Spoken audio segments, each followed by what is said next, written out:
இந்திரா காந்தி கடத்தப்பட்ட தனது மகள் பிரசன்னா டிக்சாவை காண 16 ஆண்டுகளாக போராடி வருகிறார்.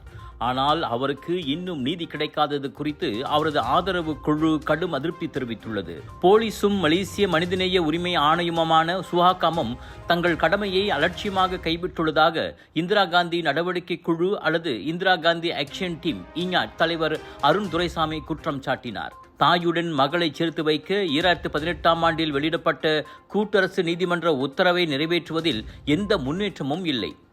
2021 முதல் 2025 வரை போலீசார் 18 அஃபிடேவிட்ஸ் உறுதிமொழி கடிதங்களை தாக்கல் செய்திருந்தாலும் அவையெல்லாம் ஒரே மாதிரியான நகல் அறிக்கைகளே. எனவே உண்மையான புலனாய்வு அல்லது துறைகள் இடையிலான ஒத்துழைப்பு எதுவும் நடக்கவில்லை என அருண் தெரிவித்தார். சுஹாகம் 6 ஆண்டுகளுக்கு முன் சுயேட்சை விசாரணை நடத்துவதாக வாக்குறுதி அளித்தது.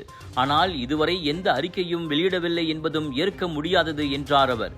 ரேமன் கோ மற்றும் அம்ரி சேமாட் வழக்குகளில் தைரியம் காட்டிய சுஹாகம் 16 ஆண்டுகளாக மகளை தேடும் ஒரு தாய்க்காக ஏன் மௌனமாக இருக்கிறது என அருண் கேள்வி எழுப்பினார். ஆகவே பொறுப்பை நிறைவேற்ற தவறிய அதிகாரிகள் மீது உரிய நடவடிக்கை எடுக்குமாறு அரசாங்கத்தையும் அமைப்பு முறையின் தோல்வியை ஆராயுமாறு மனித உரிமைக்கான நாடாளுமன்ற தேர்வு குழுவையும் இங்யாட் வலியுறுத்துவதாக அருண் கூறினார். போலீஸ் மற்றும் அரசாங்கத்துக்கு எதிராக இந்திரா காந்தி தாக்கல் செய்த 100 மில்லியன் ரிங்கிட் இழப்பீடு வழக்கு இவ்வாண்டு தொடக்கத்தில் தள்ளுபடி செய்யப்பட்டது. இந்திரா காந்தியின் மதம் மாறிய முன்னாள் கணவரையோ அல்லது மகளையோ கண்டுபிடிப்பதில் போலீசுக்கு டியூட்டி ஆஃப் கேர், அதாவது கவனிப்பு கடமை எதுவும் இல்லை என மேல்முறையீட்டு நீதிமன்றம் தீர்ப்பளித்தது.